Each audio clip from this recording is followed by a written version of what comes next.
Well, I want to start this week where I started last week, and where I started there was with this very simple idea. I'm not sure what your church background is or what your church experience is, but in this church family, we believe that we're all a work in progress. We're not perfect people who have arrived. We are imperfect people who love Jesus and are in the process of being changed by Jesus. And what that means is that it is okay for us to admit that we have flaws. It's okay to admit that we've made mistakes. It's okay to admit that, man, we've done things that we wish we could take back. And so, since confession is good for the soul, I just want to work through a little exercise real quick just to kind of facilitate that sort of honesty. So here's the question. How many of you are here and you would be willing to admit, or maybe you're online, that you have fallen for a slick sales pitch before? Show of hands. Show of hands. Okay. You don't have to raise your hands on the specifics, but let's just maybe go through some things. Maybe it was the cookware. Nervous chuckles, right? Maybe it was the timeshare. Maybe it was the date. Like they looked really good online and they were really good when you were just friends, and then you actually went on a date and you were like, this is not what I thought it was going to be like. Or maybe it was the movie like we talked about in community time where all the good parts were in the previews. Like the previews were awesome. And then you sat in the movie and 2.5 hours and $50 later, you're like, I can't believe I spent money on that, and that's 2.5 hours of my life I'll never get back. And you especially felt that way if it included a lousy date. Because then you were maybe like, well, not only were you a lousy date, but given the choice of movie that you picked out, like, I'm not even sure we can even be friends anymore. Especially if they took you to Lady in the Water. It's a horrible movie. Horrible movie. In all these different situations, what is true about that?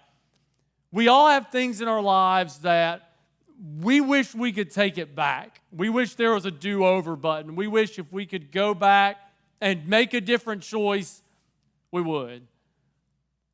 And we can chuckle about falling for a slick sales pitch, at least, 30 years or so later. But man, the truth is, many of us in the room, perhaps even most of us in the room this morning, we come in and there are things that we wish we could take back, that we wish we could do over that. Man, we're not laughing about them. We come in here today wishing, man, I didn't carry the regrets that I carry. And they could be relational regrets. Maybe you regret that a relationship ended, or at least the way it ended, or maybe you regret that a relationship started in some cases. Maybe you come in with financial regrets. You made a decision or a series of decisions, and it's just kind of resulted in ongoing financial hardship. Maybe it's a moral regret. Maybe you're a teenager and you stayed at your boyfriend or your girlfriend's house a little longer than was wise, and then you crossed a line that you said you wouldn't cross. Maybe as you got really, really low and really, really down in a moment, and in a moment of weakness, just looking for some way to numb the pain, you turned to a computer screen, or you turned to a pill, or you turned to a bottle, and the result has been just a web of addiction that kind of characterizes your life.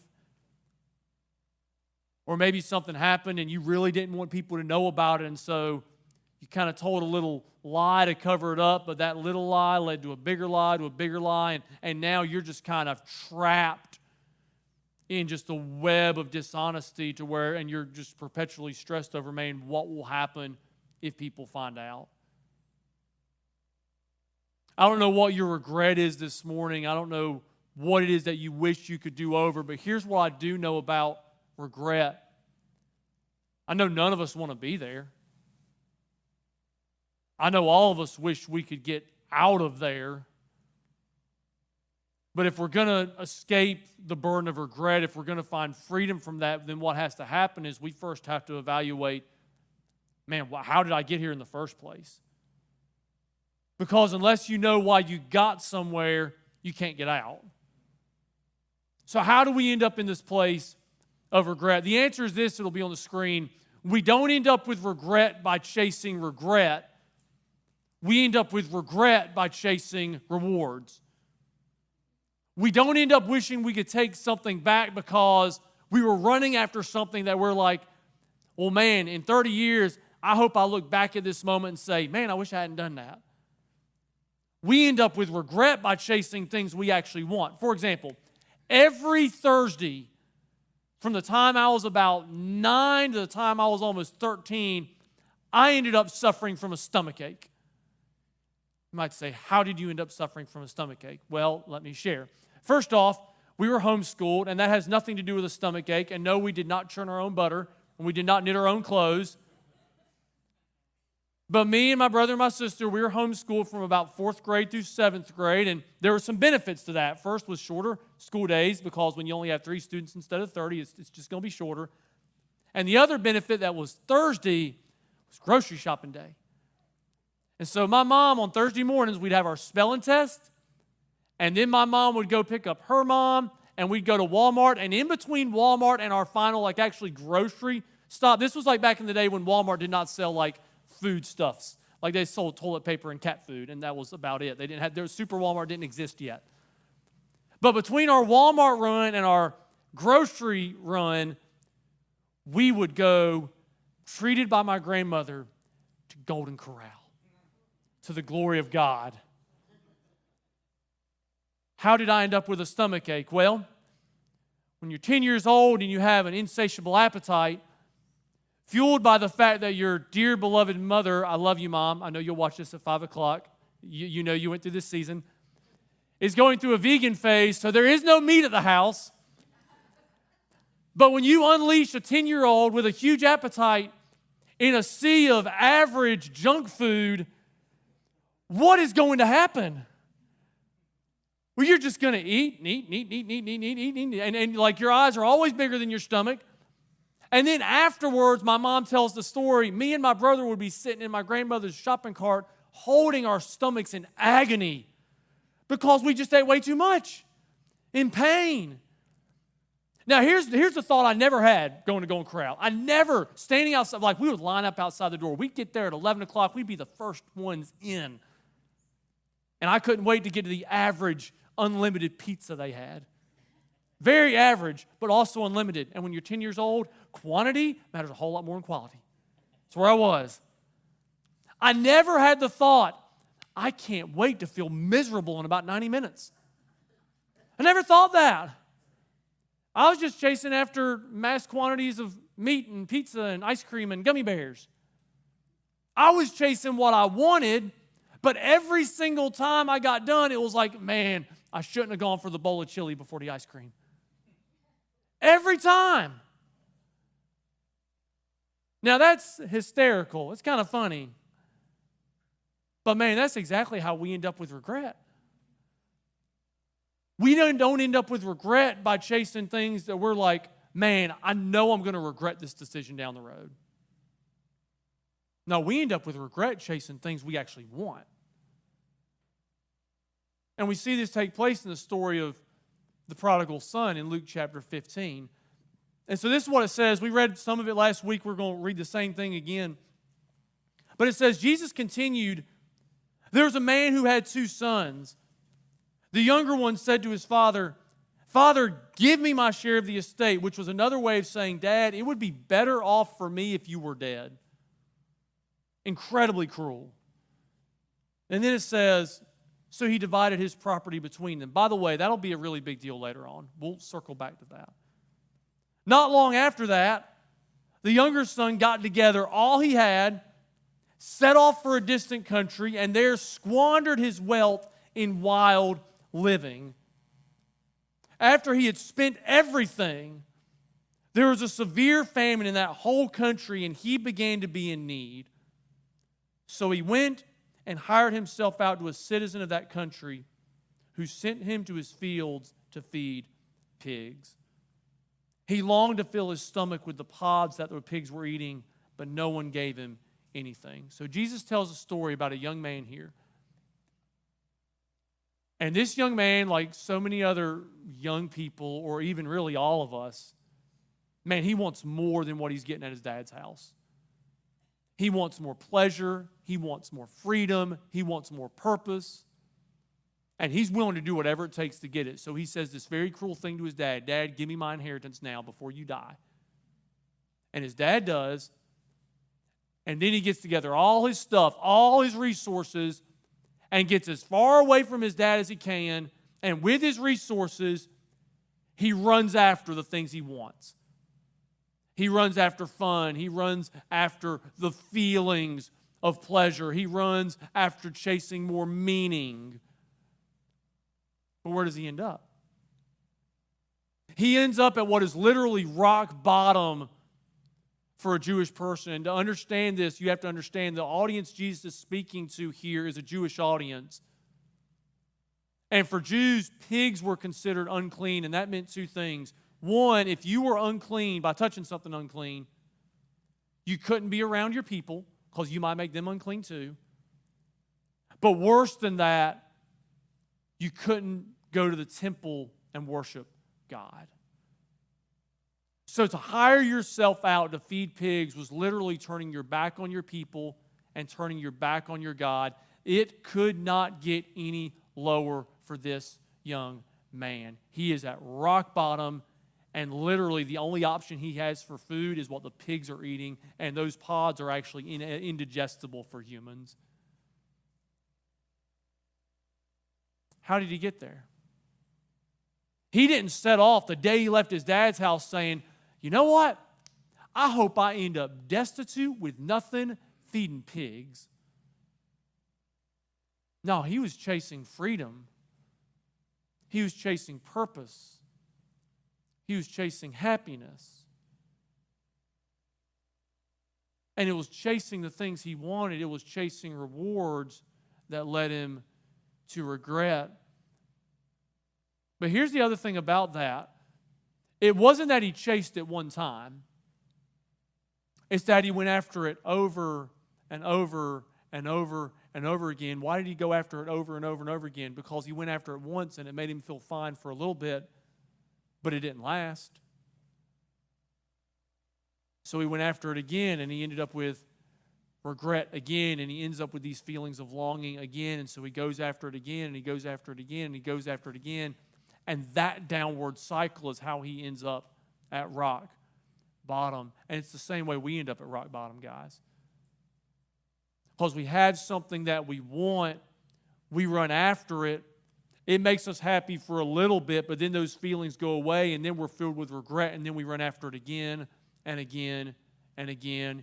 And we have this terrible cycle of longing, chasing, and regret. Longing, chasing, and regret. You can call this the sorry cycle, where we just get perpetually stuck in this loop of, I have this longing for more, I have this longing for freedom, I have this longing for purpose, I have this longing for acceptance. And we run after it, and we run after it really, really hard. And maybe we get it for a little while, but then we're filled with regret because it doesn't permanently satisfy. But then what do? We chase it again. And we chase it again. And we chase it again. And a lot of us know exactly what that's like, right? Because it's where some of us are stuck right now. It's why, for instance, maybe you're a teenager, a young adult. Man, you've already been through like 6 or 7 dating relationships. Because you want love, and listen, God made you to want that. And so you've looked for it in a guy, you've looked for it in a girl, and you're in this cycle of date, break up, date, break up, date, break up, date, break up, and you've got this really, really broken heart. And yet you keep on running to somebody else to try to find the love you're looking for, to try to find the acceptance you're looking for. That's why some of us are serial job hoppers. Because you're looking for meaning, you're looking for purpose, and so you jump into a career, and And man, it's great for like 2 years, and then you're like, I'm just really dissatisfied. So you jump into something else, and that lasts for about 2 years, and you jump into something else, and that lasts for about 2 years, and you're 40 years old, and you've been through like 6 different jobs because you keep hopping around, trying to find something that works. And it works for a little while, but inevitably it ends up with you thinking, man, why did I do this? This is why whether you're addicted to porn or whether you're addicted to a pill or whether you're addicted to a bottle, it's why you keep going back to it. Because even though you despise yourself in the aftermath of it, man, you're just trying to find something to numb the pain. You're trying to find some sort of happiness in the middle of your darkness, and you know you'll feel terrible and you'll regret it afterwards, but you kind of just keep going back to it and keep going back to it and keep going back to it, trying to find some sort of freedom from the pain you're in. Longing, regret, longing, regret. And it begs a question, guys. Why is it that we have this tendency to run after things even when we know they're going to hurt? Why do we do that? Why is it that we run after things even knowing in the back of my mind, man, this relationship is probably not going to work out. It's probably not going to work. Why do we run after the career when deep in the back of our mind we're like, I don't think this is it? Why do we run after the screen or the bottle or the pill when in the back of our mind we're like, yeah, but this isn't going to ultimately make me happy. It's going to last a few hours and then I'm going to regret it. Why do we keep running after things when in the back of our mind, man, we know they're going to hurt?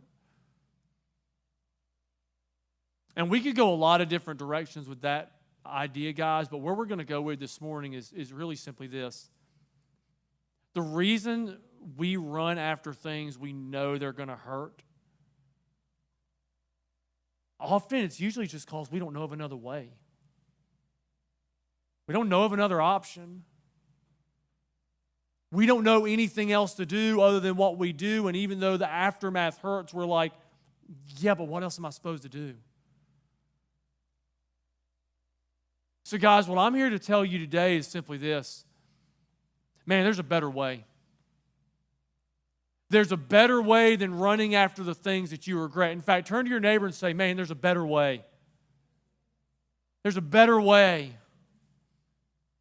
There's a better way than running after a longing and ending up with regret and running after a longing and ending up with a regret. There's a better way. And what I want to show us from the next part of the story of the prodigal son is how we find that better way. The first thing that has to happen is this. I have to recognize the reality of where I am. I have to recognize the reality of where I am. When my wife Grace and I were first dating, it was a long-distance relationship. We lived about 2 hours apart. And so when you're young and you're in love, you do stuff that's like really unwise. Like your long distance, like it would take us about an hour to say goodbye, and like I wouldn't leave her parents' house till about 10:30 at night. And man, let me just tell you, the drive down 40 that late when it's dark and there's no, like you're just going, I've got the windows rolled down, I got my music turned up, I'm slapping myself in the face trying to stay awake. And it finally came to the point about 8 or 9 weeks into our relationship where I was like, I need to leave earlier at like 7 because I think you're awesome. But I suspect if we keep doing it like this, like I'm not going to live long enough to marry you because I will fall asleep driving. I had to recognize what I was doing was not safe. It was not sustainable. And if I kept doing it, there was a really good chance I was going to get hurt. Guys, that's what has to happen for us if we're going to break out of the sorry cycle. We have to have a moment where we realize this is not good, this is not healthy, it's not sustainable, something has to change. The young man in this story has this moment, verse 17. It says, when he came to his senses, in other words, he woke up. He came to reality and he said, how many of my father's hired servants have food to spare, and here I am starving to death. He recognized where I'm at, it's not going to get better. It's not going to change. It's not sustainable. It's not safe. And if I stay where I am, it's going to take my life. Guys, for some of us today, we need to play out the logical conclusion of where we're at right now. And understand, okay, if I stay here, this is the trajectory this is taking me. If I keep making the same decision that I've been making, this is what's going to happen. And chances are that's not going to be like a new revelation to you. It's just going to require us understanding that we are not the exception to the rule. When we continue making decisions that lead to regret, those conclusions that we've seen happen in the lives of other people that we know, man, that's exactly where we're fast-tracking ourselves. It's exactly where we're fast-tracking ourselves. Teenagers or young adults, can I just tell you, when you practice this cycle of hopping in and out of relationships and in and out of relationships and in and out of relationships, and you're 18 years old and you've had a half dozen relationships, guys, you need to put a stop to that because you're simply practicing for divorce later on. You're training yourself to get into things, and then when they get tough, you just break up. If you're a young man in here and you're chasing after performance, you're like, man, if I can just do good enough, I'll be happy. Let me tell you, you need to let the Lord get a grip on that because you're training to be a workaholic who neglects his family.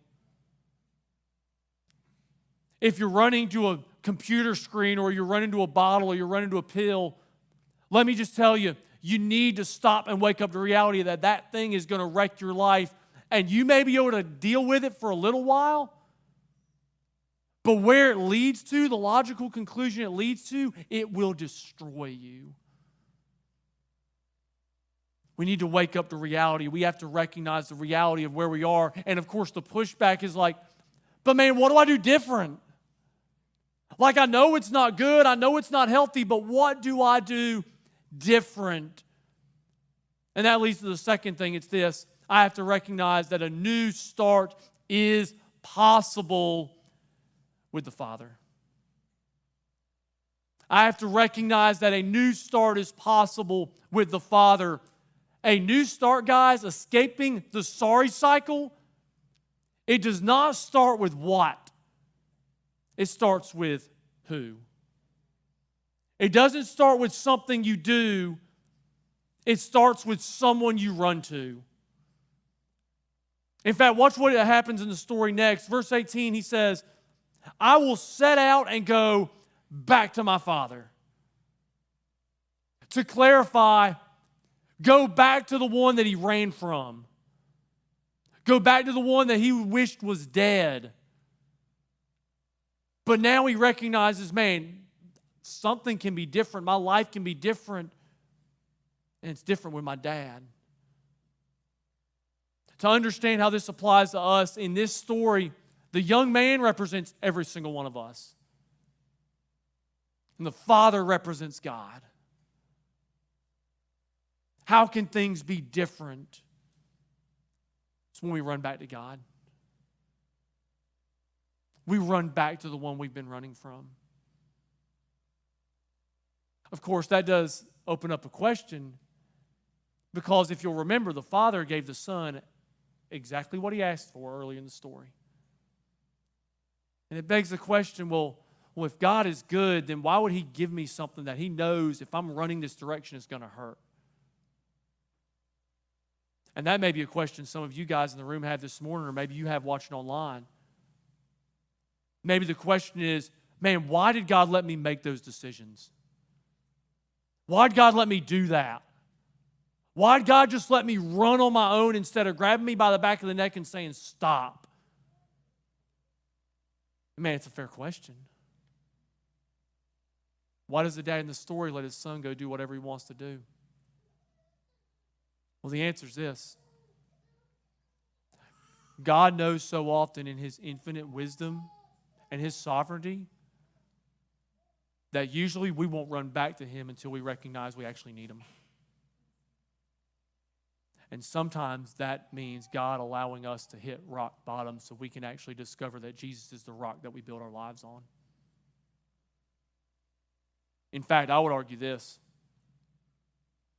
Sometimes the single greatest gift that God can give you is allowing you to hit rock bottom. Sometimes the single greatest gift God can give you outside the gift of His Son is allowing you to fall flat on your face to where you can realize what I'm doing is not working. And man, I need God. I need the Father. I need to go back to Him. So how does that start? How do we start returning to the Father? Well, that leads me to the third thing. It's this. Confess the mess. What do we mean, confess the mess? It basically is simply this. Confess is two words. It means to say with. It means, in other words, man, you agree with somebody. So to confess means when God says you've sinned and you're out of line and you've done wrong, we simply respond and say, I agree with you. I have sinned and I've done wrong. And that's painful. That's not pleasant. You know why? Because it requires admitting that we're wrong. And nobody enjoys that. Not even my 3-year-old enjoys that. For example, Kason hit his little brother Jaden with a drumstick earlier this week. He didn't learn that from me, by the way. He learned it from the same place your little kids learn all the bad things they do. It's from the sin inside of them. But as is going to happen with a 3-year-old who hits his little brother, he got disciplined for it. And then I sat him down and I was like, you need to say you're sorry to Jaden for hitting him. In fact, this is so important. We're not going to do anything else today until you say you're sorry. He didn't want to do that. He's like, I just want to hold you. I was like, fine, I'll sit with you for a little bit. We'll hang out. We'll talk about this. And I just kept telling him over and over, you need to say you're sorry to Jaden for hitting him. And finally, Kason's like, I don't like that. And I was like, well, I don't apologize. I don't like apologizing either, son.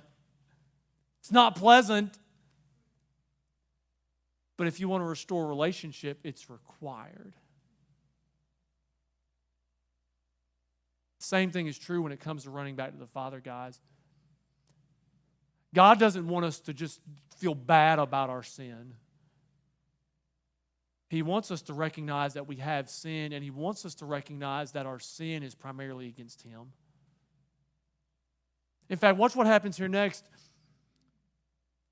The young man says, I'll set out and go back to my father and say to him, Father, I've sinned against heaven and against you. I've done wrong. I've made a mistake. I've sinned. God says I've done wrong, so that means I've done wrong. And can we just be honest? In church world, we've had a problem with this. Because we've been concerned, if other people know that I've done something wrong, if other people know that I'm not perfect, what's going to happen to me? And sometimes we even delude ourselves into thinking, well, if I'm all of a sudden honest, what is God going to think about me? Can I just tell you something? When you confess your sin, you're not telling God anything He doesn't already know. He knows it all. He sees it all, and He died for you anyway. And in this church family, guys, it's okay to admit that you're a work in progress. It's okay to admit you've got flaws. It's okay to admit you've made mistakes. It's okay to admit you've sinned. And I would even say this, guys, confession is the starting point for change. Admitting that I have sinned, I've done wrong, I've gone outside of what God says is acceptable, that is the starting point for change. To agree with what God says. But man, when we get to that moment, we've got to be so, so careful. Because we can really mess that up. And here's how we can end up doing it. Watch what the Son says in verse 19. He says, I'm no longer worthy to be called your son. That was true. Make me like one of your hired servants. Guys, this is where we get right back on the sorry cycle. Because here's what ends up happening. We recognize, man, I can't stay where I'm at. A new start is possible with the Father. I'm going to confess my sin. And then we get hung up on a couple things. We're like, I realize I'm not worthy. I don't deserve the grace of God. I don't deserve His mercy. I don't deserve His forgiveness. I did not deserve for Jesus to die on the cross for me. And you know what, guys? It's true. We didn't deserve it. We didn't earn it. We weren't worthy, but that's what makes the grace of God grace. It's not giving us what we deserve. It's giving us what we don't deserve. But we often fly right past that and we go to this. I'm not worthy. I don't deserve God's grace.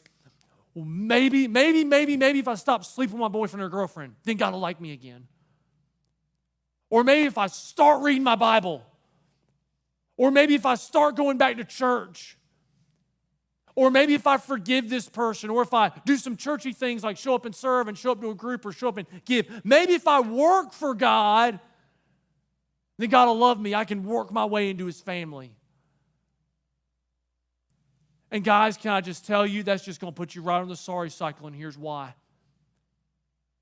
If you get all the way to the point of confessing your sin, and the next thing is like, well, let me try to do stuff for God. None of those things I mentioned are bad. You should do all those things. But if you think that's what makes you right with God, that's finally going to give you the belonging and the purpose and the meaning, the freedom that you want, you're just going to be disappointed, because I guarantee you what's going to happen is this. You're going to try real hard for about 2 weeks, and then you're going to flop. You're going to try real hard for a season, and you're going to fail. And you'll just be filled with regret again. And in church world, this is how we get stuck on the sorry cycle, because we try to work to impress God, and we try to work to impress God, and it never actually works out, and we never even really end up with a relationship with God. We just end up with regret, with this constant feeling that we're not good enough and we can't measure up. Well, guys, here's reality. We cannot measure up to a perfect God. You'll never break your way out of the sorry cycle with work. What we have to understand, though, this morning is this. The way out of the sorry cycle isn't work, it's worship. The way out of the sorry cycle is not me trying to earn God's love. It is turning to God in worship. And when I say worship, guys, I'm not talking about singing. Because worship is such a broader application than that. Worship is the fundamental reorientation of your life to where your devotion, your attention, your affection, your life is now fully given to God. That's the way out. Not through work, through worship. We see this take place in the life of a man named David who made some incredibly bad decisions. He committed adultery, then conspired to have her husband murdered. And then God confronted him on it. And David's response to that moment is recorded in Psalm chapter 51. But watch what he says in Psalm chapter 51, verse 16 and 17. He says this, "You do not delight in sacrifice, or I would bring it. You do not take pleasure in burnt offerings." In other words, when God calls us to confess sin, God does not call us to just start doing things for Him. But He says this, "My sacrifice, O God, is a broken spirit. A broken and contrite heart, you, God, will not despise." A heart that is broken over sin, a heart that is broken over our lack of deserving and our lack of worth because of our sin. But what does David do? He doesn't go and say, "Well, God, let me try to do this laundry list of things for you." Watch what he does. Verse 1. "Have mercy on me, O God." Watch this. "According to your unfailing love. According to your great compassion, blot out my transgressions. Wash away all my iniquity and cleanse me from my sin. Against you, you only, have I sinned and done what is evil in your sight, So you are right in your verdict and justified when you judge. When God says you've done wrong and you've sinned, David says you're right. More than that, when God says, man, you're born a sinner, and without a relationship with me through my son Jesus Christ, you'll spend eternity separated from me. David would say, man, God, you're right when you judge. This is what worship looks like, guys. This is the posture of worship. This is the posture of somebody that wants to give their life to Christ, and this is the ongoing posture of somebody who has given their life to Christ. Create in me a pure heart, O God, and renew a steadfast spirit within me. Do not cast me from your presence or take your Holy Spirit from me. Restore to me the joy of your salvation and grant me a willing spirit to sustain me. The way out of regret, guys, it isn't work. It's worship. It's turning to Jesus and fully giving your life to Him. So I want to invite us to pray this morning.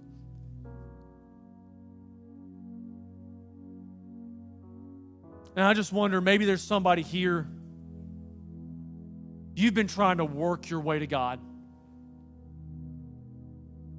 That's what you've been trying to do. You've realized, man, I'm not worthy, I'm not worth it, but maybe if I do some stuff for God, listen, you don't need to work your way to God. God worked His way to you through His Son, Jesus Christ, when He died on the cross for your sin. And you don't have to be worth it because Jesus was already worth it in your place. You just need to give your life to Him. You just need to surrender to Him. You just need to fall at His feet.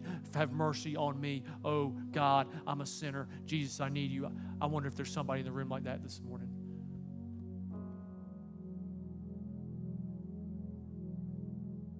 I wonder if there's somebody in the room this morning, man, you're a follower of Christ.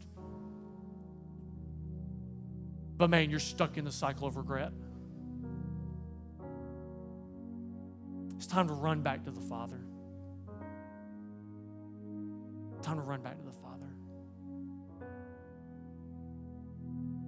So whichever camp you're in this morning, if that's you, I want to encourage you to cry out to God just where you sit.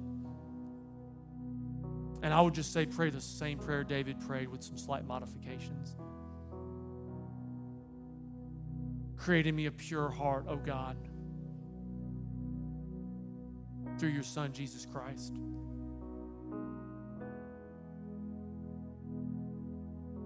I confess I have done wrong. I have sinned against you. And I need to be saved. I ask you to save me. Restore to me the joy that comes from knowing you, that comes from your salvation.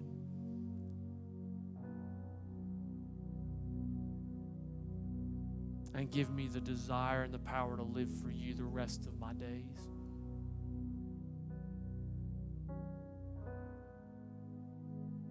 With heads bowed and eyes closed, the band is going to get ready to sing here in a moment. And here's how I want to encourage you guys to respond. There are 3 tables throughout the room here. If today you gave your life to Christ, I want to encourage you, there's a next steps box in in the back of the auditorium. And there's some cards on that table. Just go to that and indicate, man, today I gave my life to Christ.